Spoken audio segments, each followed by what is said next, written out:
problema, merong sagot na kay saya. Sa simpleng bagay may diskarte, laging handa, no thinking everything. Kahit anong hamon, hindi uurong makista, tuloy-tuloy lang to. Dito sa vlog, sama ka na.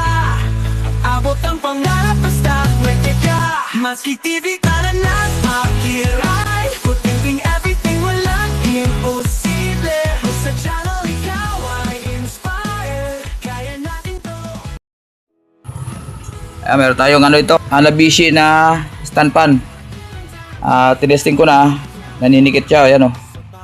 Umiikot pero napakabagal, delikado. Buti dinila agad dahil okay pa yung kanyang fuse, buo pa. Ito, sabi ko mamaya na ako nagagawin, kailangan na raw.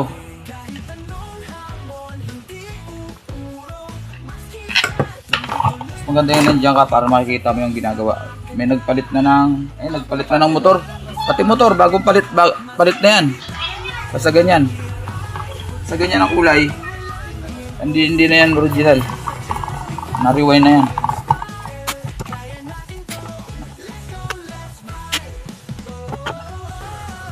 So guys, isama ka sa vlog ha. Ito ang may-ari. Yan, siya may-ari. Ngayon, ang utos sa kanya ng papa niya is lagyan daw na langis. So ang alam niya ang paglagay na langis ay papatakan lang dito sa shafting. Which is yun lagi ang nakasanayan natin, akala natin okay. So ito sabi ko sa kanya, tandaan niya to para kung sakaling utusan siya ng papa niya, alam niya na gagawin. Ayan, pero mo tol, tuyo ng langis, walang kalangis-langis to. Diba? Sa harap, gano'n, ayan, tanda mo, ayan o. Kaya maingay yan, baka may tama na shafting. Kasi pag may tama shafting, hindi pwede ibalik nang hindi papalitan. Diba? Ito guys, nagpalit na ng motor yung unang gumawa. Buti hindi bumigay yung motor. Ngayon dito tayo sa pinakang shafting kasi may gas-gas. Baka hindi na pwede or pwede pa sana. Ayun, pwede pa. Buti pwede pa, yan o. Makinis pa. Kasi pag lumalim yan, hindi na pwede. Obligado magpapalit tayo. So, lilahin lang natin ng konti ito. Ganito rin gagawin mo. As usual guys, lilihain natin ng shafting niya konti, pino. Pagliha, pag ganon. Para matanggal yung mga gas-gas. Ganun dito sa kabila, ganun din. Pwedeng ganyan, tapos balatan ng ganun. Okay pa naman, wala pa naman tama. Nanikit lang siya, kaya hindi siya umiikot. Ito ang uunahin mong gagawin, babaklasin mo yan, tapos ito, chichikin mo to. Pag malalim na, hindi na pwede. Obligado. Kasi backjump, sayang lang ang trabaho.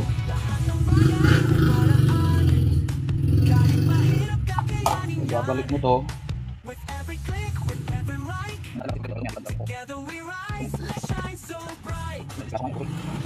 Ayan. Tapos kasama pa yan sa andun pala, nasa harap. Andun pala, hindi tayo natanggal. Ito. Babalik mo to dito. O kung ano yung tinanggal mo, yun din na ibabalik mo. Ano bro? Oo. Mayroon ba kayong tinda yung sa sakan lang na ano? Nabiyak ba? Meron. Magkano yun? Bali, 50 yun. Ikaw na lang magkakabit.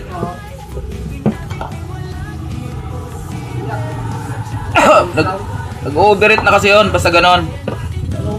Kaya nga, nag-overheat na yung rice cooker mo, kaya nasisira, natudurog yun. Dali mo na.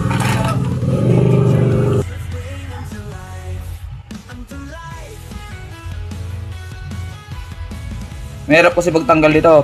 Madali magtanggal kung marunong ka, pero ang pagbalik mahirap. Yung cup na yan. Pero kung papalit ka ng bushing, obligado, tanggal yan. Ang dami pa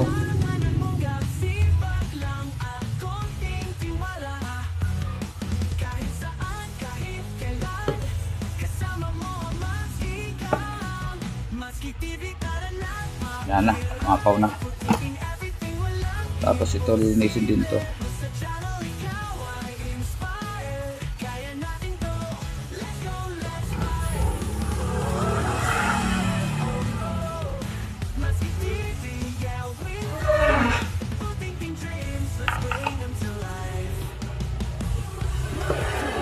Testing. Walang alog.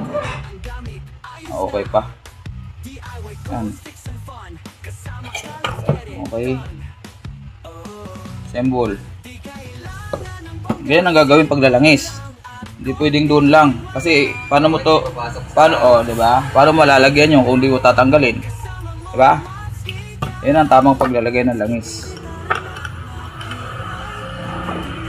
Yan. Tapos lalagyan mo rin yan siyempre magkabila. Salpak.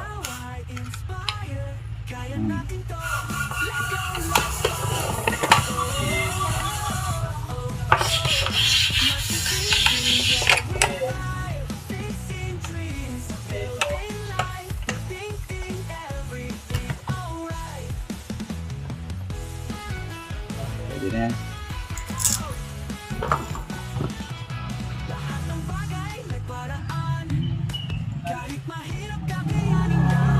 Ay.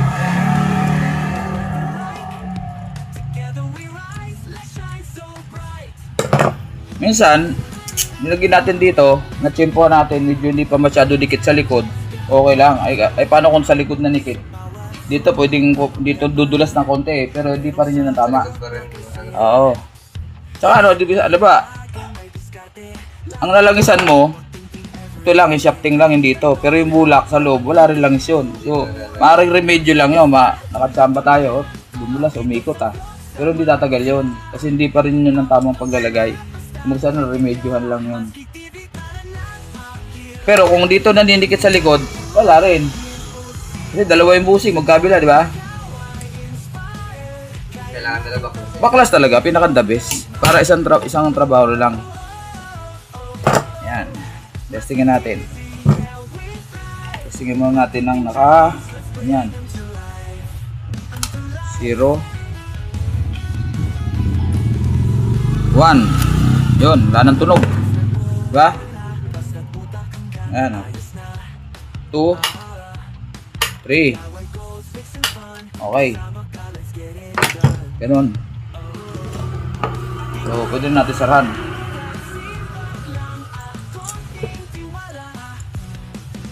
Kung mami-maintain mo to ng every 2 months, 3 months, basta kung ano yung ginawa ko, yun din ang gagawin mo.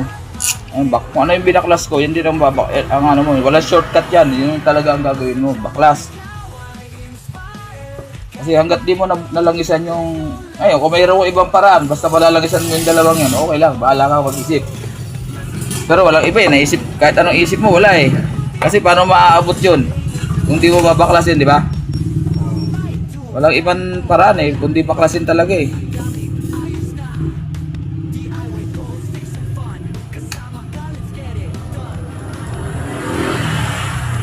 Megi, okay pa to. Okay pa yung busing, okay pa yung shafting. Kasi kung sira yun, palit tayo. sa langit lang talaga. Langis lang, Yan ang maganda ng naagapan. Kasi kung huminto na yan at medyo may ibang problema, maaaring palit ng shafting, palit ng bushing, putok ang fuse. Pag nawala na ng vibration, hindi na siya nagre-react, fuse yun. Mas malaking trabaho kasi dito yung ito wala pa namang fuse. Pag tinuloy-tuloy nyo gamit, walang fuse, sira motor, susunog. Pakita ko sa isang sample ng walang fuse. Ito, nung nakarang araw nagpalit din yung technician, hindi nilagyan ng fuse. Alam mo kulay sunog na. Wala na, pati nga ito, sunog yung wire kasi hindi nilagyan ng fuse. Imbis na tatagal yung motor, wala na. Palit motor. Pero ang paggawa nun sa Ciudad 1, yung maliit. sa bungad lang. Si Aris yun, yung nakasalamin na maliit. Hindi niya nilagyan ng fuse. Ako, hindi ko alam kung sino gumawa niya. Wala akong pakialam sa kanila kung ano diskarte nila. Basta Hindi linagyan ng fuse. Kita mo naman, di ba? Walang fuse. Ayun ang diskarte nila eh. Manahanap tayo ng... Ayan guys, okay na. Di ko na testing. Ito, gawa na. Testing natin number 1. Ayan, ikot agad. Saka malakas siya. Ayan, number 2. Number 3. Nag-swing. Okay. So, pinaliwanag ko na kay Bossing na pag pinatay niya, dapat matagal lang bago huminto. Ibig sabihin, pre-wheeling siya. Maganda yung oil system. Maganda pa yung langis niya. Hindi pa siya natutuyan. Yan. Dapat matagal siya bago huminto. Hindi yung pag pinatay mo, kunting ano lang hinto. Diba? Sabihin, naninikit na yan. Wala rin langis talaga. Oo, yun. Okay, boss. Paano? Thank you po. Sana pa-maintain mo na yung electric paano para minus gastos. Sige, sige. Okay. Kita ka ng mga viewers ko. Ayan. Ayan, okay. Sige, sige, sige. Sige. Okay, okay, okay. Ayan, Hanabishi na stand pan. Nanikit lang siya. Overall. Ayun. Ayun, maraming salamat guys. Sana naman tayo. So, ito yung kanina. Ito yung kanina yung ginawa ko. Hindi pa binabalikan. Okay, so pangalawa ngayon yun. Patay mo na rin to. Para hindi naman masyado. Ayan. Okay. God bless po sa ating lahat. Malapit na ang Happy New Year. Thank you, Matsuki TV. Bye-bye.